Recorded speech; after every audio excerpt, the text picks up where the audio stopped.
Welcome student, Diploma Civil Second Year 4th semester. Subject Irrigation Engineering यानी कि सिंचाई engineering. तो हम इरिगेशन इंजीनियरिंग में कुछ टॉपिक पे बात कर रहे थे, जिसमें मैंने अब आज का टॉपिक लिया है कॉर्न ऑफ डिप्रेशिएशन, अवनमन शंकु। कुएं के जलतल से प्रभावी वृत्त की परिधि एक उल्टा शंकु का आकार बन जाता है, जो अवनमन शंकु या अपकर्षक वक्र कहलाता है। आधार जो होता है वो सर्कुलर ही होता है, हालांकि ऊपर का टॉप भी सर्कुलर होता है मगर नीचे का स्पेस बड़ा होता है, इसलिए शंकु इन्होंने बोला। तो कुएं के जल तल से प्रभावी वृत्त की परिधि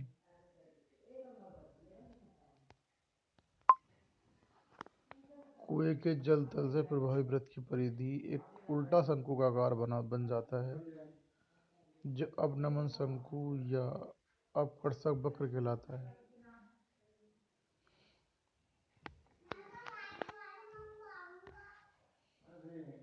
कोटर यानी कि केविटी।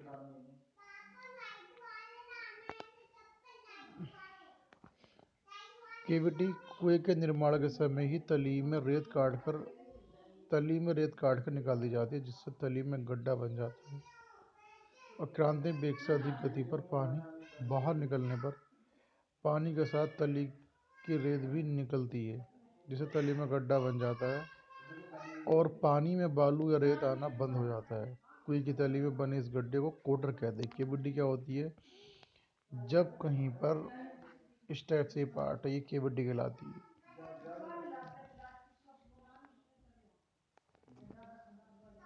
ये कुएं का डिस्चार्ज बढ़ाती है और मोटे कुएं में ही कोटर बनाना उपयुक्त होता है, क्योंकि कुआं मोटा पट्टी का रहता है और अन्य कुओं में कोटर का कोई महत्व नहीं होता है। तो केविटी जो होती है, केविटी से पानी निकलता है और केविटी में क्या है कि एक पर्टिकुलर एक गड्ढा होता है जहाँ से पानी मिलने लगता है। तो कुएं के निर्माण के समय ही तली में रेत काट कर निकाल दी जाती है, जिससे तली में गड्ढा बन जाता है और क्रांतिक वेग से अधिक गति पर पानी बाहर निकलने पर पानी के साथ तली की रेत भी निकलती है, जिससे तली में गड्ढा बन जाता है और पानी में बालू या रेत आना बंद हो जाता है। कुएं की तली में बने इस गड्ढे को कोटर कहते हैं। यह कुएं का डिस्चार्ज बढ़ाती है। मोटे कुएं में ही कोटर बनाना उपयुक्त होता है, क्योंकि कुआं मोटा पट्टी का रहता है। अन्य कुओं में कोटर का कोई महत्व नहीं होता।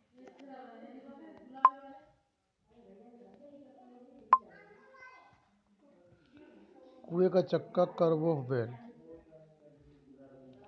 ये एक छल्ले के आकार का जिसकी अनुप्रस्थ काट समकोण त्रिभुज के समान होती है, जिसके निचले नुकीले सिरे पर कर्तन सिरा जुड़ा रहता है, जो कुएं को नीचे धंसने में सहायता प्रदान करता है। कुएं का चक्का कहलाता है। बाहरी सतह ऊंची होती है। कर्व ऑफ वेल AB पर काट।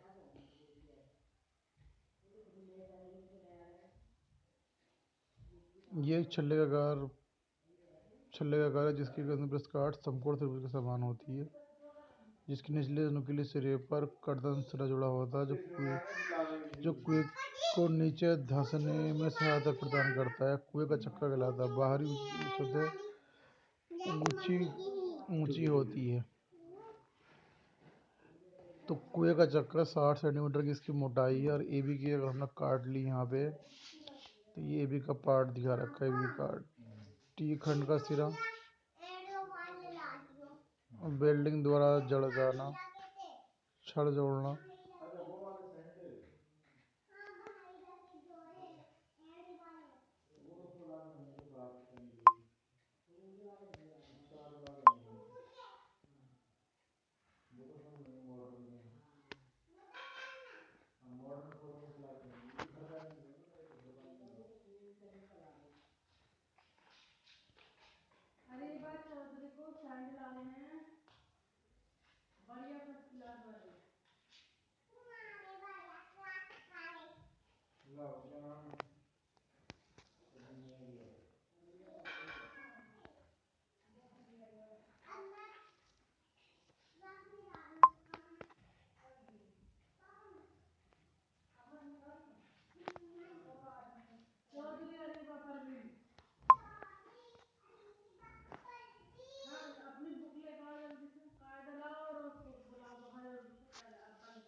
तो हम कंक्रीट जो हमारे पास ये है, इसका इसने कार्ड दिखाया है, ये भी पर कार्ड एक फिगर था।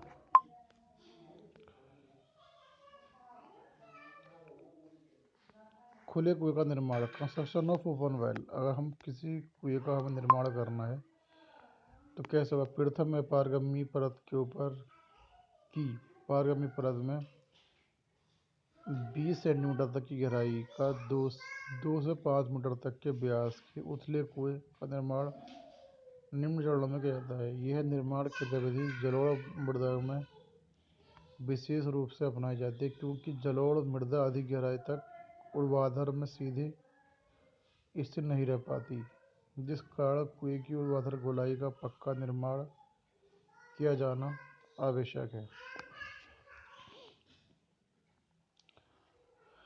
ये कह रहे हैं कि कंस्ट्रक्शन ऑफ ओपन वेल, यानी कि जो हमारा कुआं होता है ओपन खुला हुआ, इसका हमें कैसे कैसे निर्माण करना चाहिए।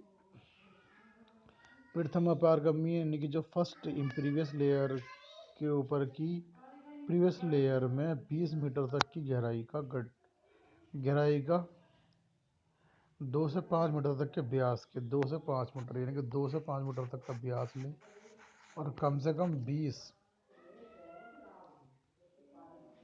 मीटर तक की गहराई, 20 मीटर तक की गहराई और 2 से 5 मीटर 2 से 5 मीटर तक का व्यास ले लें।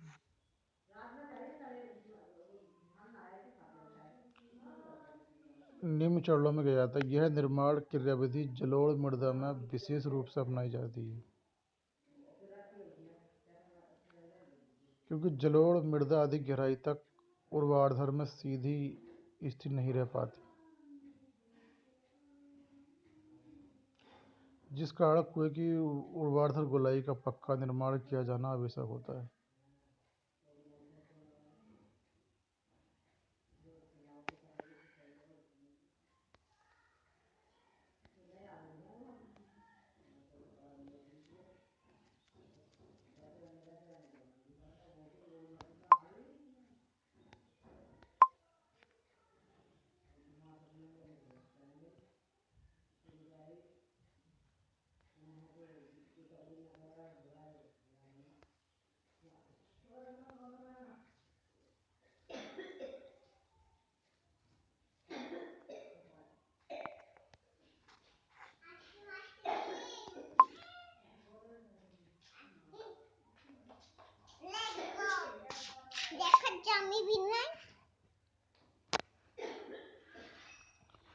खुले कुएं का निर्माण में हमें क्या करना है जी? मैंने बताया। अब सबसे पहले आता है साइट सिलेक्शन।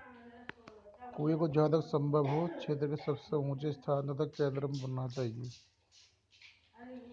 जिससे चारों ओर खेतों में सुगमता से कम समय में तथा कम नष्ट हुए पानी गुरुत्वीय प्रभाव से पहुँचाया जा सके। यानी कि कुआं जहाँ पे साइट सिलेक्शन का मतलब ये है कि जहाँ पर भी हमें कुएं का निर्माण करना है वो सबसे ऊंचा एरिया, सपोज ये ऊंचा है तो हमने यहाँ पे बनाया, और जो भी हम पानी निकालें ताकि पानी का फ्लो हो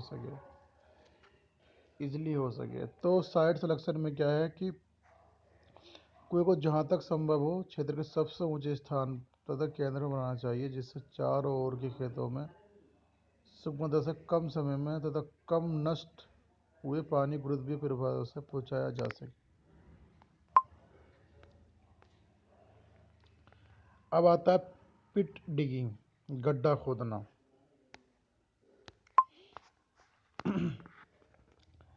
तो चयनित स्थल पर कुएं के व्यास से लगभग दोगुने व्यास का लगभग 3 मीटर गहरा गड्ढा खोदा जाता है। चयनित स्थल से कुएं के व्यास से लगभग दोगुने व्यास का लगभग 3 मीटर गहरा गड्ढा खोदा जाता है। खुदी हुई मिट्टी दूर फेंकी जाती है जिससे मिट्टी पुनः गड्ढे में न गिर पाए। गड्ढे की तली समतल कर दी जाती है और आवश्यकता होने पर लेवलिंग इंस्ट्रूमेंट की सहायता ली जा सकती है।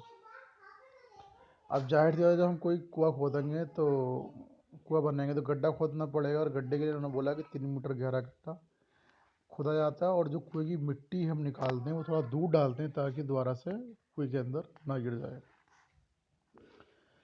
अब बात आती है कुएं में चक्का डालना, laying of the well curve. कुएं का चक्का इस्पात या सीमेंट कंक्रीट का बनाया जाता है। प्लान में जो गोलाकार परंतु ऊर्ध्वाधर और अनुदैर्ध्य काट में समकोण या त्रिभुजाकार आकृति का बनाया जाता है, जिसमें सबसे नीचे एमएसटी सेक्शन का गोलाकार मोड़कर लगाया जाता है जो कटिंग एज कहलाता है। यह कुएं की मिट्टी को काटता हुआ चक्के को नीचे धंसने में सहायता प्रदान करता है।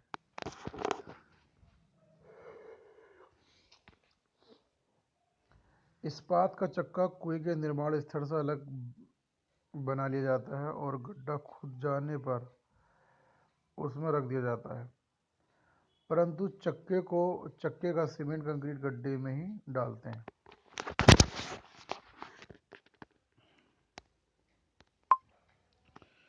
इस्पात का चक्का कुएं के निर्माण स्थल से अलग बना लिया जाता है और गड्ढा खुद जाने पर उसमें रख दिया जाता है, मगर चक्के का सीमेंट कंक्रीट गड्ढे में ही डालते हैं।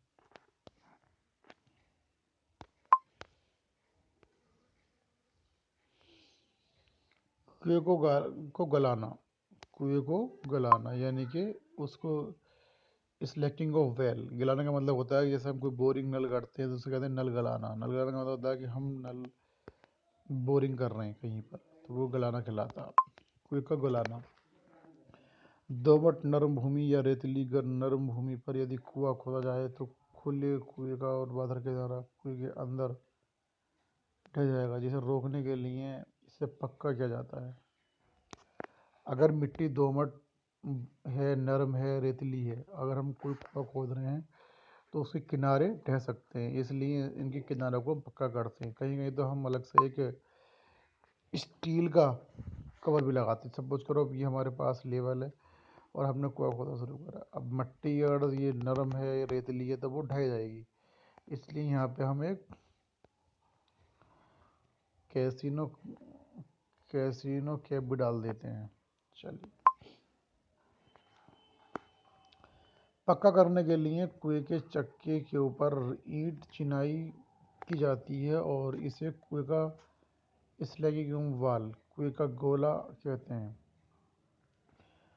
कुएं के चक्के और कुएं के गोले धसान विधि में भूमि पर पड़ जाते हैं और धसान विधि को ही गोले का गलाना भी कहते हैं। जैसे जैसे आप गड्ढा कर चले आते हैं और हमारा जो गोला है, कुएं का गोला है, वो धंसने लगता है और जैसे धंसता है तो उसको ही हम गलाना कहते हैं। चक्के के ऊपर 2 मीटर से 3 मीटर के मध्य ऊंचाई तक गोलाई में चिनाई की जाती है। जो चक्का होता है तो उसके ऊपर हम 2 मीटर से 3 मीटर तक ऊंचाई में गोलाई में चिनाई करते हैं, जिसकी मोटाई 1 से 3 ईंट की लंबाई के बराबर रखी जाती है। चिनाई करते समय यह ध्यान रखा जाना चाहिए कि चिनाई ऊर्ध्वाधर साहुल में तथा चक्के के केंद्र से उत्केंद्रित न हो की जानी, अर्थात यदि चक्का कर्व के अंदर पर साहुल डाला जाए तो कुएं की बाहरी तथा आंतरिक सतहें साहुल द्वारा उठाए गए केंद्र से अपने अपने एक ही अर्ध व्यास में हो, अन्यथा गोला धंसने से समय टेढ़ा हो सकता है। जो भी 2 से 3 मीटर के मध्य हमने चिनाई करी है वो हमारी साहुल से होनी चाहिए ताकि गोला धंसते समय कोई परेशानी का सामना ना करना पड़े। कुएं के कर्व पर निर्धारित ऊंचाई 3 मीटर तक गोले की चिनाई हो जाने पर कर्व के भीतर की मिट्टी की खुदाई करते हैं। मिट्टी को तगाड़ियों से अथवा पल्लों से बाहर निकालकर निर्माणाधीन कुएं से दूर फेंकते हैं। खुदाई करते समय इस बात का ध्यान रखा जाना चाहिए कि चारों ओर समान मोटाई की परत खुदनी चाहिए, अन्यथा ये भी कुएं के टेढ़े होने का कारण बन सकता है। जब आप कुआं खोदते हैं तो सारी मिट्टी हम एक साथ खोदते हुए चलना एकसार करके। मिट्टी निकालने से कर्व एंड स्टेनिंग नीचे भूमि में धंसने लगती है। प्रथम गोले की चिनाई जब मिट्टी में धंस जाती है तो खुदाई रोककर उसको दोबारा पूरे निर्धारित ऊंचाई तक चिनाई की जाती है। दूसरे चरण की चिनाई पूर्ण होने पर पुनः सोइल खोदकर बाहर निकाली जाती है और गोला नीचे धंस जाता है। भौमजल तल तक यह क्रिया निरंतर दोहराई जाती है। भौमजल तल के पश्चात गीली मृदा तथा चक्के पर गोले की बढ़ती चिनाई के भार के कारण चक्के को गलाने के लिए अतिरिक्त भार की आवश्यकता नहीं पड़ती। गीली मृदा की खुदाई के लिए जैम का यूज करते हैं जो नीचे की ओर खुलने व ऊपर उठने में स्वयं बंद होने वाली बाल्टी होती है। ग्राउंड लेवल के पश्चात गीली मिट्टी या चक्के पर गोले की बढ़ती चिनाई के भार के कारण चक्के को धंसाने के लिए चक्का जो होता है के कर्व को धंसाने के लिए स्टेनिंग को धंसाने के लिए अतिरिक्त भार की आवश्यकता नहीं पड़ती। गीली मिट्टी की खुदाई के लिए जैम का यूज करते हैं जो नीचे की और खुलने और ऊपर उठने पर स्वयं बंद होने वाली बाल्टी होती है। नीचे खुलने वाले स्थान की बनावट हाथ के दोनों पंजों के समान नीचे की ओर दांतेदार होती है और जैम गीली मिट्टी पर गिरने पर मिट्टी में दांते गड़ जाते हैं और रस्सी के खींचने पर जैम के दांते स्वयं एक दूसरे में फंसकर बंद हो जाते हैं। मिट्टी झाम में भरकर बाहर निकल आती है और पानी के कुएं में ही निकल जाता है। कुआं नीचे धंस जाता है। ये कहना चाह रहे हैं कि जो हमारे पास जब हम कुआं गलाते हैं तो इस टाइप से हमारे पास एक जैम होती है। अब इसमें क्या है कि इस तरह का एक पार्ट होता है कि जैसे ही नीचे की ओर बढ़ता है इसका ये वाला एक सिरा ऊपर की ओर खुल जाता है और मिट्टी इसके अंदर भर जाती है। जैसे ही उसको उठाते हैं तो ये हमारा बंद हो जाता है, जिसको हम जैम कहते हैं। झाम बोला है उनको जैम। ये जैम हमारा है, इस जैम के जरिए हम मिट्टी को बाहर निकालते हैं।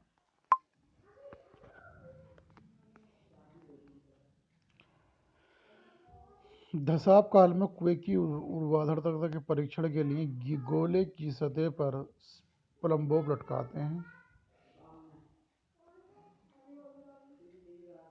और जब कुआं टेढ़ा होने लगता है तो गोले के ऊपरी सिरे के नीचे आई रुकावट को दूर कर गोले के उसी सिरे पर अतिरिक्त भार रखकर गोले को सीधा कर लिया जाता है।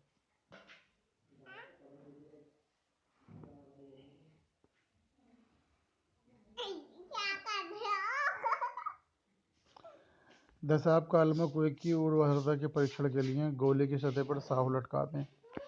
अब जैसे ही हमें देखना कि हमारा जो कुआं है वो वर्टिकल है या नहीं है, सीधा है नहीं है, तो उसकी सतह पर साव लटकाते हैं। अगर कोई सिरा ऊंचा नीचा है तो उस पर भार रख के उसको बराबर किया जाता है।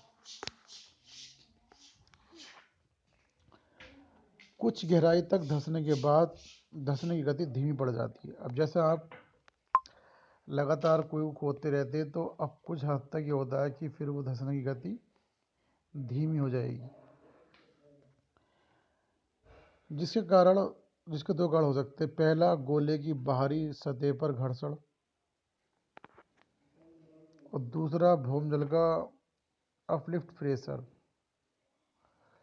एक तो ये घर्षण, हमारे सतह पर जो घर्षण है, घर्षण ज़्यादा हो गया और अपलिफ्ट प्रेशर यानी कि उत्प्लावन बल। ऐसी अवस्था में कुओं के गोलों पर लोहे के गार्डर और लकड़ी की बरगें बिछाकर उन पर रेत या मिट्टी या बालू के भरे बोरे रखकर गोले पर अतिरिक्त भार डालते हैं, जिससे गोले पुनः धंसने लगते हैं। गोले की बाहरी सतह पर प्लास्टर करने पर भी घर्षण कम हो जाता है और गोले धंसने की गति तीव्र हो जाती है। जैसे ही आप कुएं खोदते हैं तो जो हमारे पास खोदने की गति धीमी पड़ जाती है। उसके लिए स्किन फ्रिक्शन और अपलिफ्ट प्रेशर होता है, दो रीज़न होते हैं। मगर हम क्या करते हैं कि इनके ऊपर बहुत सारा लोड डालकर भी इनको धंसाते हैं। सबसे लास्ट में पॉइंट आता है हमारा निचला तल बंद करना तथा रेशन छिद्र बनाना, bottom plugging and making of the weeping hole. निर्धारित गहराई तक कुआं पहुंचने पर इसकी तली को आवश्यक मोटाई में कंक्रीट कर्तन सिरे से ऊपर की ओर भर दिया जाता है, जिससे भविष्य में कुआं अपने भार से नीचे न बैठे। निर्धारित गहराई तक कुआं पहुंचने पर इसकी तली को आवश्यक मोटाई में कंक्रीट कर्तन सिरे से ऊपर की ओर भर दिया जाता है, जिससे भविष्य में कुआं अपने भार से नीचे न बैठे। साधारण कुएं में तली बंद नहीं की जाती। पानी चक्के के नीचे से निकलकर कुएं में आता रहता है। जिन कुओं में आधार तल बंद कर दिया जाता है, उन गोलों की चिनाई में भौमजल तल के नीचे रिसन छिद्र बनाया जाता है, जिससे भौमजल छन छनकर रिस कर कुएं में आता रहता है। इससे कुएं में पानी का तल बाहर के भौमजल तल की सतह तक आ जाता है। कुएं के गोलों को ऊपर उठाकर मुड़ेर बनाई जाती है। कुओं के गोलों को ऊपर उठाकर मुड़ेर बनाई जाती है। चारों ओर भूमितल से कुछ ऊंचा जगह प्लेटफॉर्म बना दिया जाता है। कुएं से पानी निकालने की उचित व्यवस्था कर दी जाती है। तो इसमें सबसे बड़ी बात इन्होंने ये कही है कि जब हम कोई कुआं बनाते हैं तो हमें चाहिए कि जहाँ तक हमने कुआं खोदा इसके नीचे हम बहुत सारे पत्थर भर देते हैं, ताकि हमारा कुआं नीचे की ओर ना बैठ पाए, और ऊपर एक ऐसा प्लेटफॉर्म बना देते हैं सीमेंट कंक्रीट का, ताकि हम यहाँ से पानी को इजीली भर सके। जैसे मैंने ये हमारे पास ऊपर लेवल है और मैंने यहाँ पे कुछ ये हाइट ली। हाइट लेने के बाद मैंने यहाँ पे बहुत ज़्यादा सिस्टम से एक प्लेटफॉर्म बना दिया, और बहुत सारी हमारे पास यहाँ बाल्टी हैं।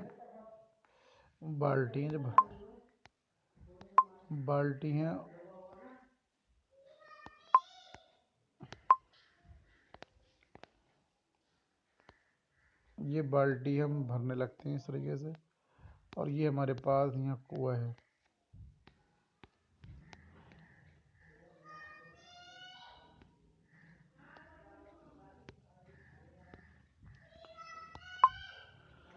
कुएं को गोलाकार उठाकर उसकी मुड़ेर बनाई जाती है, और हम उसकी थोड़ी मुड़ेर बनाते हैं ताकि कोई बच्चा इसमें ना गिर पाए, और उसकी एक अलग तरीके से हद होती है ताकि हम पहचान सकें ये कुआं है।